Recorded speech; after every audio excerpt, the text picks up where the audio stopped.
Бірінші қадам өзіне лайықты стратегияны тап. Стратегиялар идеальный болмайды. Әр трейдерде ол әртүрлі. Мысалы, біреулері СНР стратегиясында 8 сағат пен 12 сағат таймфрейм қолданатын болса, біреулері 4 сағат пен 1 сағатпен жұмыс жасайды. Мен бір трейдерді танимын, тек қана классический теханализ арқасында айына $5000 табуда.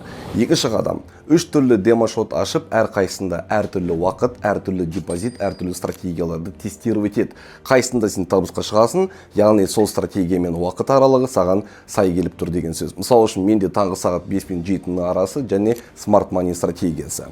Үшінші қадам, тапқан стратегияңды жетілдір. Жан-жағына қарамай, қолынан келгенді улучшайт ету керексің. Сол кезде сенің табысың міндетті түрде өсетін болады.